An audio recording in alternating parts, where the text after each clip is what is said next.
मुंशी प्रेमचंद की 1936 की मास्टरपीस गोदान, एक ऐसी रचना जो लगभग एक सदी पहले लिखी गई थी, लेकिन जिसकी गूंज आज भी कृषि संकट की हर खबर में साफ सुनाई देती है।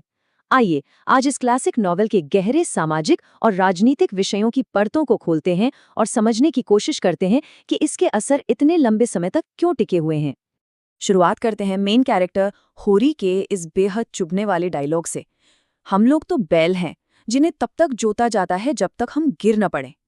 जरा सोचिए, ये कोई आम लाइन नहीं है। ये सीधे तौर पर उस वक्त की उस डार रियलिटी में ले जाती है जहां एक किसान सिर्फ एक मजदूर बनकर रह गया था, अपनी ही मेहनत के फल से पूरी तरह कटा हुआ। अब इस नोवेल के टाइटल को ही ले लीजिए, गोदान।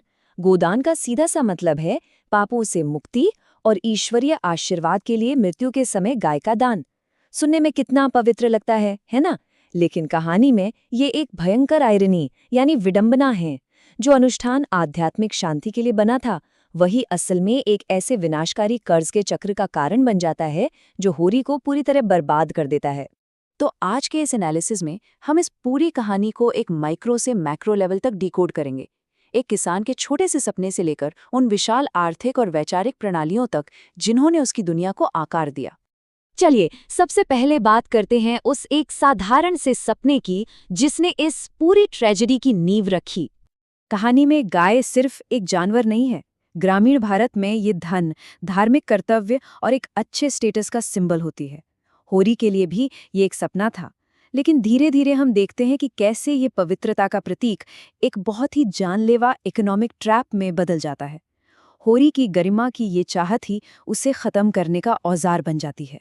और यहीं से हम एक कदम पीछे हटकर उस बड़े सिस्टम को देखते हैं जो इस बर्बादी के पीछे था। ये सिर्फ होरी के किस्मत खराब होने की बात नहीं थी, ये एक पूरा नेक्सस था।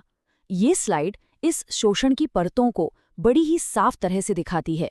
जमींदार मनमाने जुर्माने लगा रहे हैं, साहूकार कंपाउंडिंग इंटरेस्ट यानी चक्रवृद्धि ब्याज वसूल रहे हैं, और ऊपर से ब्राह्मण पुजारी महंगे धार्मिक दंड लागू कर रहे हैं। ये तीनों मिलकर इन कमजोर किसानों को पूरी तरह निचोड़ रहे थे। जैसा कि हम इस सोर्स में दिए गए एकेडमिक एनालिसिस में देख सकते हैं, गांव के जो पारंपरिक रिश्ते थे उनकी जगह अब पैसे और कैपिटल के क्रूर सिस्टम ने ले ली थी। साहूकार केवल अपना मुनाफा देखता था और कानूनी ताकत के दम पर उसे वसूलता था।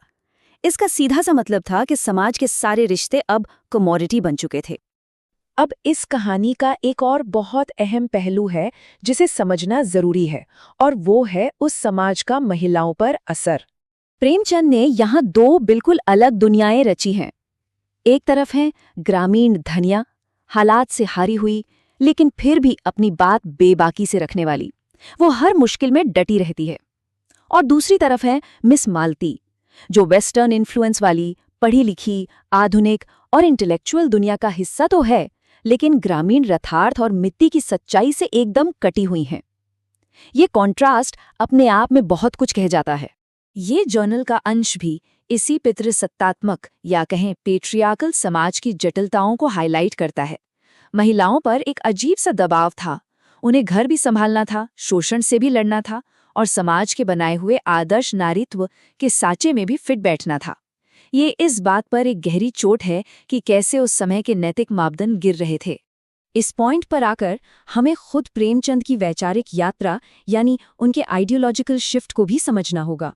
उनके शुरुआती रचनाओं में अक्सर गांधीवादी आदर्शवाद झलकता था, यानी व्यक्तिगत नैतिक सुधार, अहिंसा और सत्य। लेकिन गोदान तक आते आते कहानी मार्क्सवादी यथार्थवाद की तरफ शिफ्ट हो जाती है, जहां फोकस भौतिक परिस्थितियों, स्ट्रक्चरल इनइक्वालिटी और क्लास कॉन्शियसनेस पर आ जाता है।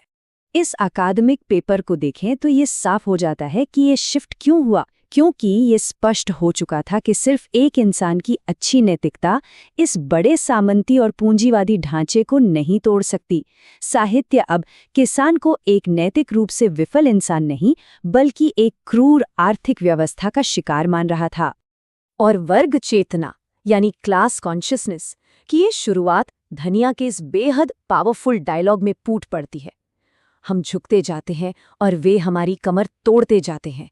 अब समय आ गया है कि हम तन कर खड़े हों। ये चुपचाप सहने की आदत को तोड़कर सिस्टम के खिलाफ सीधे खड़े होने की एक बहुत बड़ी पुकार है। लेकिन अब सबसे बड़ा सवाल, क्या होरी और धनिया की ये कहानी सिर्फ इतिहास के पन्नों तक सीमित रह गई?